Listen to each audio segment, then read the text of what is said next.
Hello, everyone. Welcome to another episode of CO Pod. I'm your host, Caroline, and today I'm joined by Roger Yarrow. How you doing, Roger?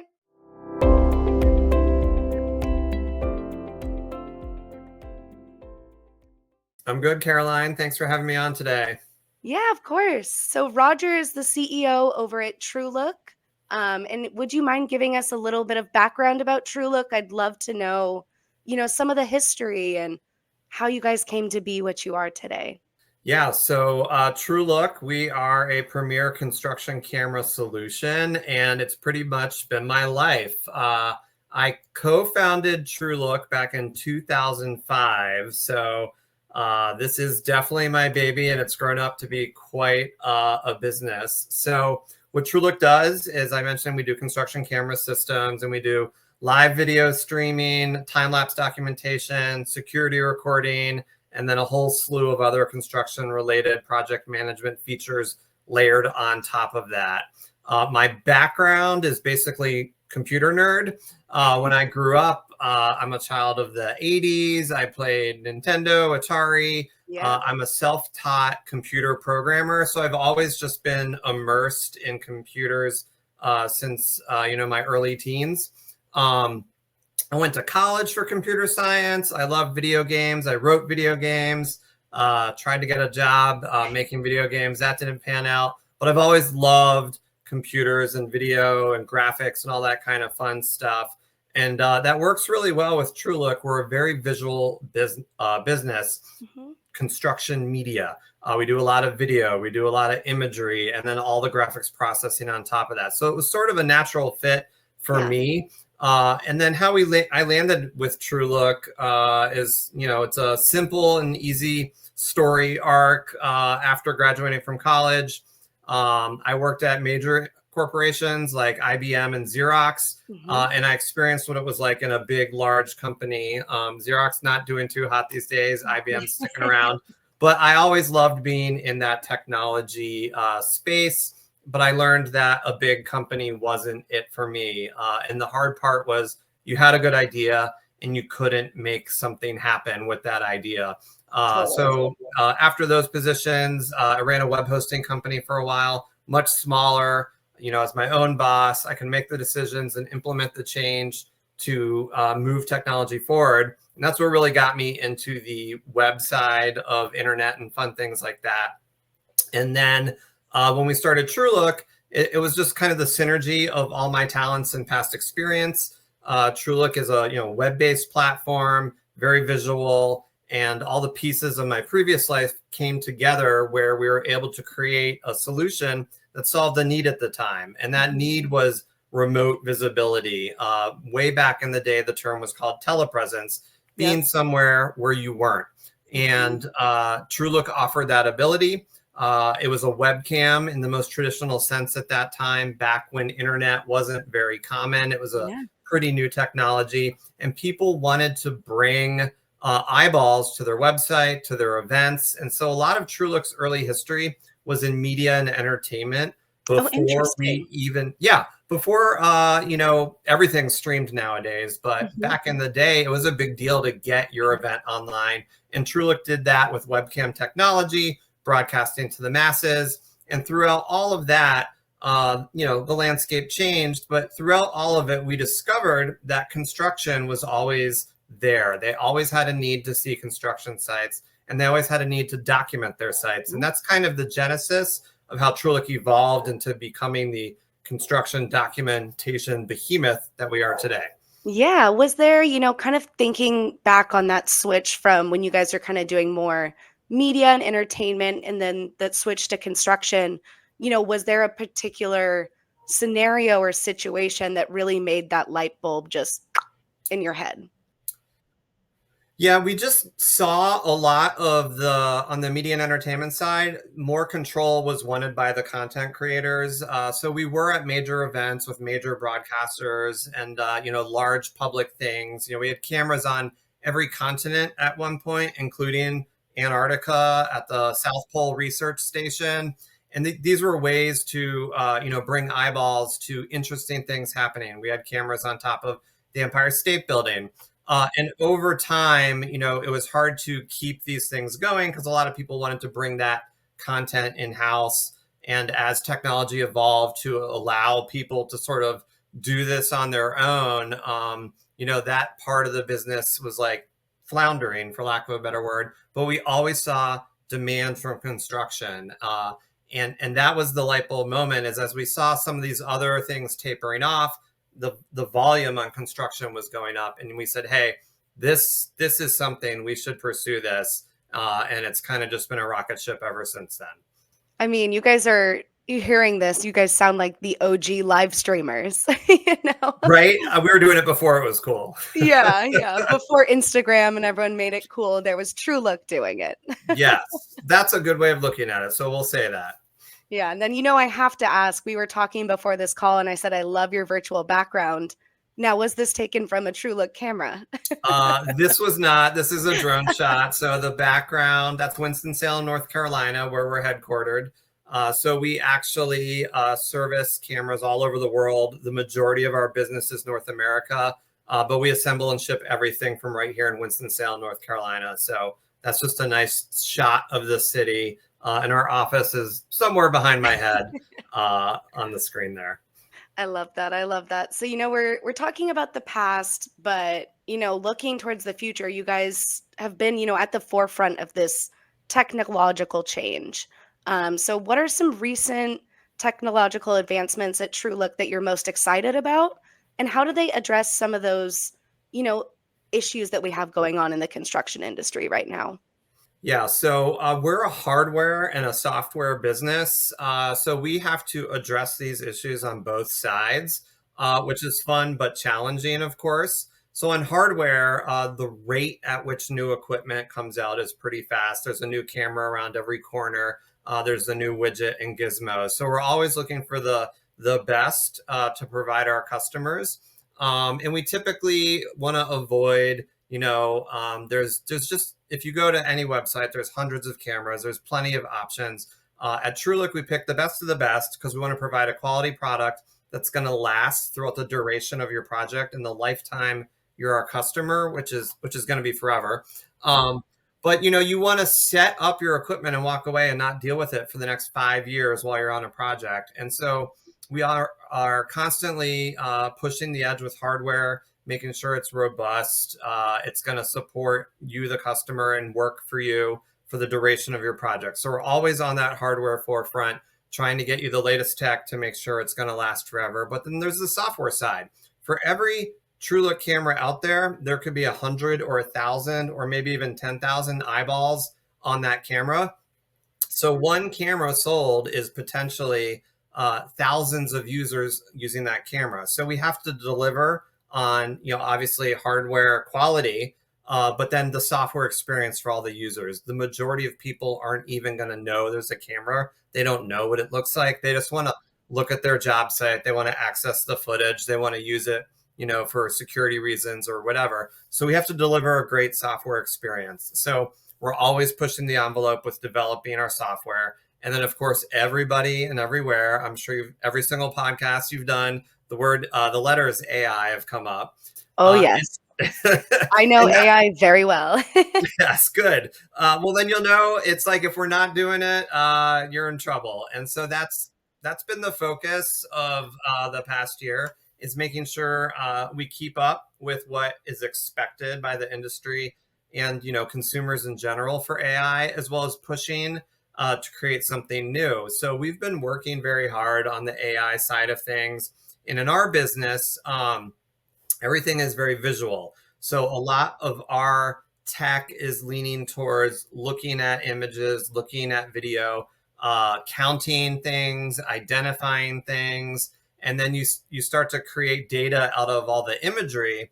And then that's where you gain insights, heat maps of activity, possible safety issues. And then you start to get into the things where you're predicting and you're forecasting trends. So obviously in our industry and our business, just like everywhere, there's a lot of AI work going on. And the thing we're proud of is we're building a lot of it in-house. We're not doing kind of like a third party outsourcing and just using someone else's tool. So we're excited to be making our own AI engines in-house. All of the TrueLook software is our own. So what we've built over these 20 years is our own platform, basically, that's going to really scale, as we move into this next chapter of computing and whatever software looks like.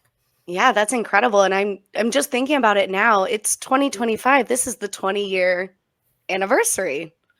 That's Yes, incredible. yes. My brain It, still feels like it's stuck in 2024 for some reason. yes, it is 2025. So happy New Year to you and your listeners. Yeah, yeah. And we're talking about AI and all of these tasks, you're talking about extracting data from all these visual photos, videos, everything. That probably makes everything so much easier. Instead of having someone, really sit there and do it all manually, you have your AI doing it and then you're able to just do even more. So that's incredible. Yeah, it's all about helping be proactive, I guess. That's one of the values of TrueLook is it originally you could catch mistakes if you were watching for things. So we provided accountability on the past, meaning we time-lapsed or documented something, we recorded something, and then if it's a day later or even years later, you could reference back to that data and figure out what went wrong. Or it's real-time accountability. You can watch a live stream and you can see what's happening on your job. And we have many success stories where someone's watching the camera and they see something bad about to happen, a delivery coming, a pour happening, a piece of equipment that shouldn't be there. They pick up the phone and they stop it. And so in real time, they're able to prevent a mistake. And then obviously the new frontier is like you just said, is helping it be proactive and see something before it happens. And that's really what the industry and obviously everybody is moving towards, is preventing things. And that's where, a lot of this intelligence is going to be valuable. Yeah, definitely. So now I'd kind of like to switch a little bit and talk about, your professional journey and your leadership styles. I feel everyone has such different leadership styles. And, there's no right or wrong. There's some that are better than others, but it's just all so different. I really want to know if you could, share your journey from your roles at IBM, Xerox, and then going into founding TrueLook. How have these experiences shaped your leadership style? Yeah, that's one thing I could never be accused of, is having style. I'm a Me t-shirt neither. and jeans kind of guy.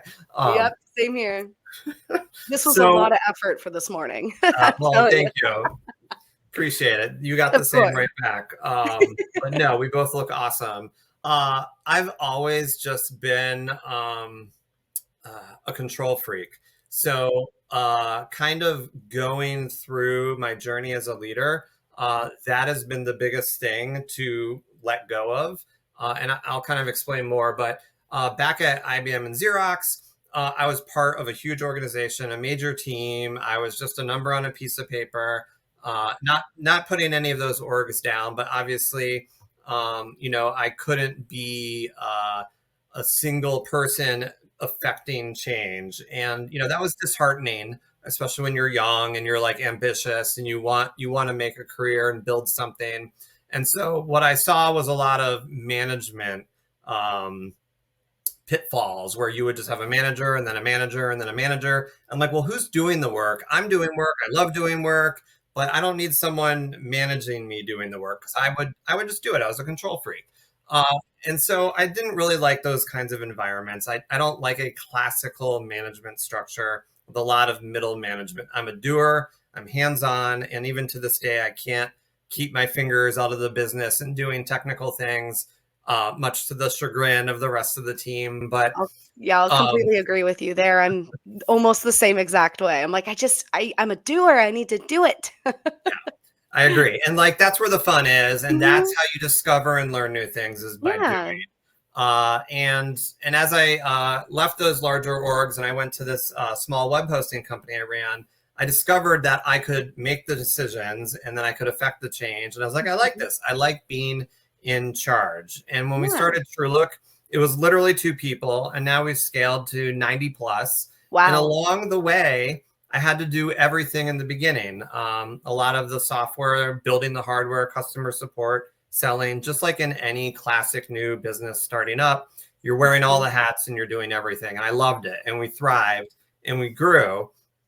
And the people we added to the team all were of a similar mindset, and they handled, what they were great at. As we brought on a sales leader or someone to head production or a finance person, everybody kind of had the same mentality of, I like doing things, I want to be hands-on.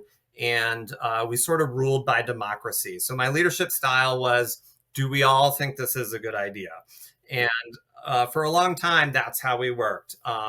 As we grew and we continued to scale, that couldn't really scale with us. We couldn't all have a vote.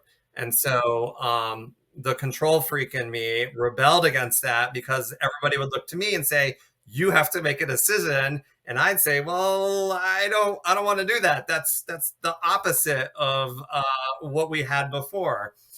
So as time goes on, I learned to trust my peers. I learned to bring on people who I knew could execute without my control. And it's been very freeing. So nowadays, my leadership style is, it's not hands off, but that's the only word I can think of, is I trust all my team. I've got amazing leaders, VPs, managers. I can trust them to sort of act like how I used to, where they're hands on, they're working on what they need to be, and they're involved rather than just acting as managers. We have very few middle management here at TrueLook. We have instead a team of people who are engaged together working. And so my style sort of evolved to let them be the me. And then I just get to sort of guide, direct, and make sure the vision of the business is moving forward. So it's been a struggle for me to adapt to doing less. But I kind of feel like I'm doing the same thing, where I get to control the fate of the company just in a different way. Yeah, definitely. And I know, your leadership style is very similar to mine. Now, I wouldn't call us control freaks, but we just like to know what's going on. We want to know, we want to be part of that process. And I think as someone who has a very similar leadership style, that trust is so hard at first. It is Yeah. so hard to give up those reins and trust people, but once you get that team in that you trust fully with your company, your vision, your team attitude, everything, it makes the change and it's incredible. And without that trust, you can't move faster. You're like, I need to know every detail. That slows you down. So And that helps us adapt. it takes so much too. Like it takes so much like brain power. You're just always exhausted because you're trying to know every single thing about everything that's going on in the company. Yeah. Yeah. I can't do that anymore. Fortunately, everybody's smarter than me, so they know what they need to know. That's the best when you have a team that's smarter than you. I love that. I'm like, yes, please. So we're talking about teamwork. So what are some strategies that you employ to build that high performing, trustworthy executive team? I mean, not even just executive, all the way down the line. So the biggest thing is we encourage failure. It's better to try and fail than to overanalyze, paralyze, try and make sure you have everything figured out and then go for it. That is really painfully slow. We've done that. We've tried to come up with like the perfect launch or the perfect plan, and 6 months go by and you have nothing to show for it, and we still get it wrong. So fail fast and learn fast from that. And so that, I think, has been what has helped us kind of progress over the past few years, is worry less about perfect and focus more on just like giving it a go. And so supporting people to fail is the biggest challenge, is encouraging them to give it a shot, and then pivoting and adjusting when they make a oopsie, picking up the pieces and keep moving forward. Yeah, I feel like failure is honestly one of the best ways to learn. Yeah. You learn what went wrong, what went right, and you can change that for next time. But if you don't even give it a shot, then you don't have those lessons. Agree. Yes. Yeah. And I It- think failure is just so scary for anyone at any stage in their career, any stage in their company, anything. It's so scary, but it's necessary. Yeah, and over again, TrueLook's 20 years old. Yeah. I've made countless mistakes, some doozies, some little ones. Some are embarrassing, some are unavoidable. Yeah. But as me, captain of the ship, steering it, if I'm making all these mistakes, how could I not expect or allow others the opportunities to do the same? Totally, totally. Talking about some of those mistakes, maybe some of those challenges, can you discuss maybe one of those that you've faced throughout the years and how you and your team managed to overcome it? So the largest challenge is always how do we scale and grow a business sensibly? That's been the focus of the past several years is we have so much momentum and we can do so much more and we want to keep growing. But the challenge is like how do you do this smartly as a business? How do you grow it so your employees have a place to grow as well? The thing, there's lots of things that keep me up at night, but I'm always thinking about the TrueLook family. We have a lot of people who are invested in the business. They love it. They don't want to ever work anywhere else, and I don't want them to work anywhere else. So, the challenge is always making decisions that benefit the TrueLook family, the business. So there's that balance of what's right for dollars on a piece of paper, what's right for people who come in and make those dollars happen. So those are always the challenges I think that any business leader faces. If it's just dollars profit, if that's all you focus on, we lose sight of the people that are making it happen. And that's always going to be my biggest challenge is how do I make sure the true lookers, bleed green the same way I do. That's always what we're focused on. Yeah, and when you're thinking about scaling these businesses, one of the things that comes to mind is, as we grow this business and as we scale, how do we keep that same company culture, that Yeah. same environment? What have you guys done for that? How have you tackled that? Yeah, so we like to think culture is king at TrueLook. We have our core values, we have our mission statement, we have all those fun things. And we try to do all the right things to make it fun to work at TrueLook. We're very employee focused, but culture starts from how I behave, how the leaders behave. I'm pretty much the class clown. Love that. And so I think having leadership that's fun goes a long way. And just Yeah. going back to IBM and Xerox, that manager, it was very dry. And you're just like, oh, my boss. Like we don't we don't want that. And I think we do a Yeah. good job at that. Yeah. Collaborative, open, fun, again, employee first kind of mentality is I think how we battle that challenge. Yeah, and it all seems to come, from the top down. Yeah. Whatever you're doing is what your team will emulate. So, I mean, being the class clown, I'm sure it is so fun to work at TrueLook. Yes, we try. Yeah. Awesome.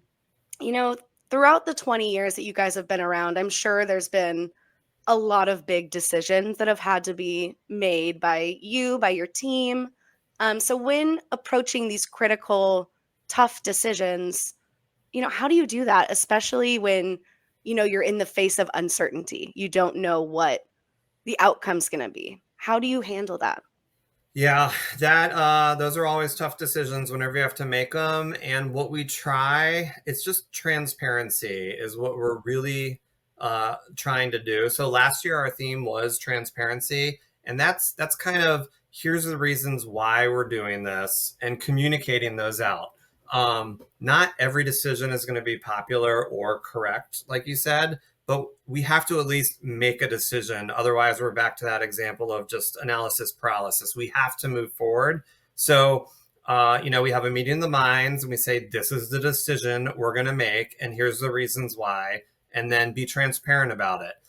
Not everyone has to like it. A lot of people can disagree with it. One of my peers says, I don't have to agree with it, but I'll do it. And that's sort of that's sort of what being transparent is all about. Or like, we're doing this and here's why. And a lot of people say you're wrong, but we're still going to, that's what we decided. So we got to stick to our guns. And then the theme for this year is going to be accountability. So we're trying to say, we're going to do something or we're trying this. And so we're going to measure ourselves and say, hey, we did or didn't do this. Why didn't we? Let's hold ourselves accountable. So I think those two things, transparency and accountability from me all the way down through everybody in the organization, sort of makes big decisions, bad decisions, good decisions all the same, in that, like, hey, we got to the, I'm bad, I'm not a sports guy and I'm not good at sports analogies, but we got at bat and we swung and we either hit or we missed, and as long as we communicate all the reasons why and we measure ourselves, we feel good that we did the best we could. And that's how we approach all these big decisions that face us as a business.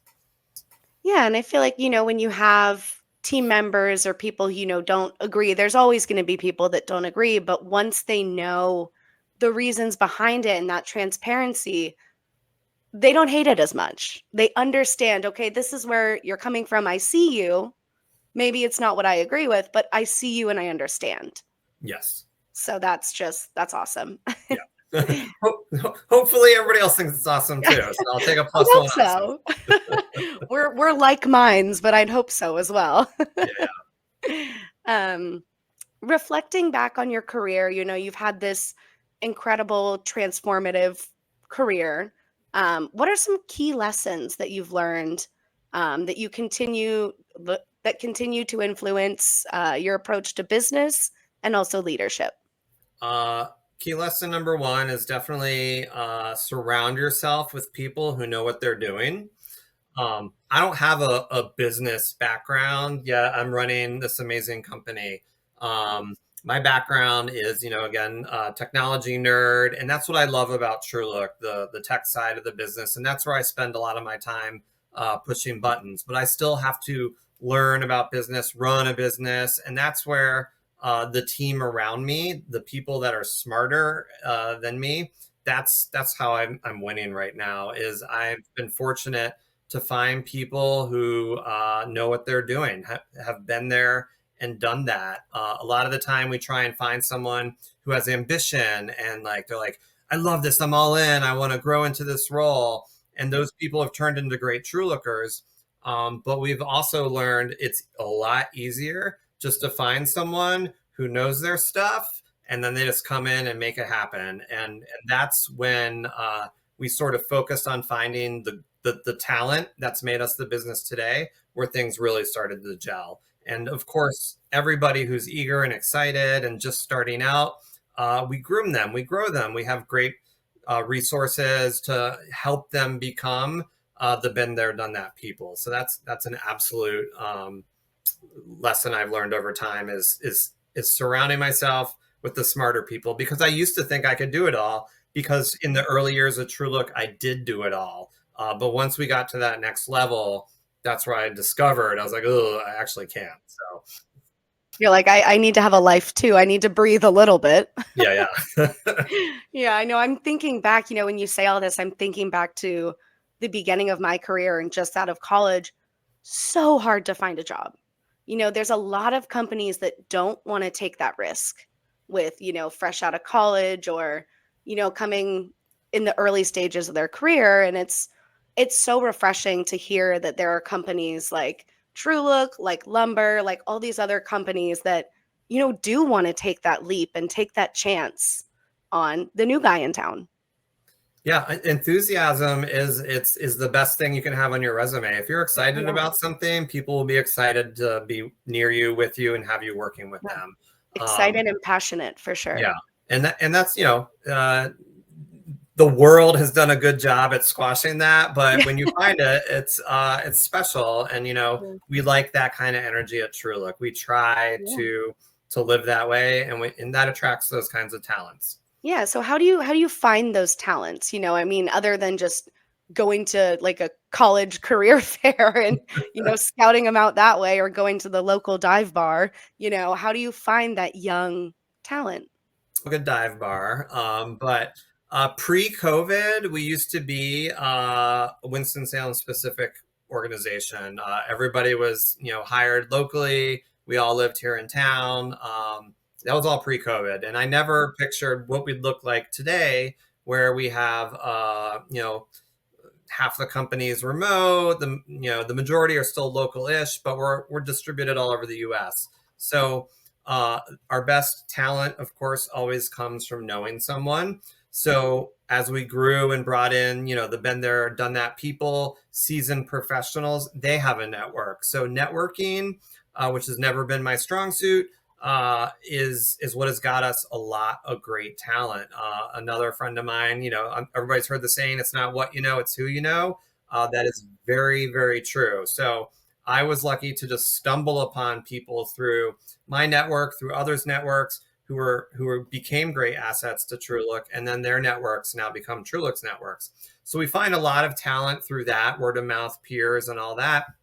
And then back in the day, we're a hardware business, so it was easy. Winston-Salem, this kind of area of North Carolina, had a manufacturing presence. We had Hanes Brands here, a lot of furniture. So there's kind of like this factory production, manufacturing ecosystem around the area. So when we have to build this camera system, we have to build this solar unit. A lot of the skill sets were here. So we kind of had a decent pool to pick from. So that was always good. And then there's some nice universities in the area. So a lot of smart people, regionally that we could pull from as well. But it all goes back to networking. And that would be the one advice I'd give my younger self is build a great network. Well, you just stole the next question out of my mouth. I was going to ask you what your advice to your younger self would be, but you already read my mind. That would be, that's the easy advice, is make sure you build a network. Also buy stock in all the companies that are big today and other fun stuff, but we're not going to do that time machine exercise. No, it's looking back, I would say a lot of the things that we touched on, just over analyzing, fear to fail. Those are the things that, held me back earlier, I would say. And those would be the things I'd encourage myself to worry about less. Public opinion, that kind, not like public opinion or whatever. But now I'm a goofball. I'm the class clown. I'm comfortable in that role. And just maybe, being a little more confident in all those things. 15 years ago, how much, more could we have grown the company if I just had some of these attitudes and philosophies, but they come with age and maturity. So, these are all lessons you learn through life. So these were the things I would communicate backwards. And I have a teenage daughter, and I try and teach her all these things, and I get the, yeah, whatever, dad. So I wouldn't have listened to myself even if I could have. I was that, yeah, whatever, dad. And now I'm looking back like, dang, they were right about most everything. Not everything, most everything. But I feel like the biggest thing, it's especially hard for this new young talent coming in, is finding that confidence, finding their voice. I think, especially for me, at least, that was one of the most difficult things was, oh, wait, I can actually do this. I have these skills. I can do this. So how do you, how would you give advice to those kinds of people looking to build that confidence? I mean, it's easy to give advice when I'm not in their position, but you only live once. If you want something, go for it. You got to take a risk. You can't be afraid to fail. I mean, it all goes back to failing is okay. That's how we grow, like you said. You just got to go for it. And if you don't, you'll never know. And again, life is too short for regret. And it's easy to say all these things because for every person who does go for it and gets it, there's 10 who do, and they pay the price one way or the other. And that makes it hard to try again. So I don't have a good solution for that. Building that resilience, and you know what? If you fail, if you don't get it right, move on and try again. Yeah. And I'll quote my daughter again. She likes to say, "It's not that deep, Dad." So for some of these challenges, you're like, it's not that deep. Just do it, and win or lose, like it wasn't that deep. Just move on to the next one. Totally. All easier said than done. Yes, all so much easier said than done. Oh my gosh. We can talk all day about all these wonderful, big, grand things, and then we're both going to go back to our jobs and be like, oh man, we got to do it now. Yeah. Awesome. So we're just coming to the end of our time here. So, Roger, if any of our audience is looking to get in touch with you, looking to learn more about TrueLook, how can they find you? How can they reach out? Where can they get that information? Yeah, absolutely. So, of course, we're TrueLook. So please come to our website, truelook.com. You can call us, email us. We're on all the social channels. So we post a ton of great content, like, subscribe, all those things. Just give us a buzz and we'll take care of you. One of the things that makes TrueLook a great business is we make it easy. So if you come to us with a need and you're like, I need visibility on my job site, we're going to make it easy for you. Your options are easy. What you need is easy. The delivery of the equipment, setup, onboarding, it's all easy. So I promise you it'll be easy. And all you got to do is just reach out to TrueLook through any of those channels. You won't get to me, but I'm happy to talk to you. You're going to get to someone who's smarter than me, and they're going to help you better than I could. But yes, please, just truelook.com. Awesome. And then we'll go ahead and put all of those links down there in the description for all of y'all so you can find it easily. Thank you so much for your time and your wisdom today, Roger. I had a lot of fun. So this is Well, I don't great. know if I'd call it wisdom, but I appreciate that, Carolyn. Thank you. I enjoyed it.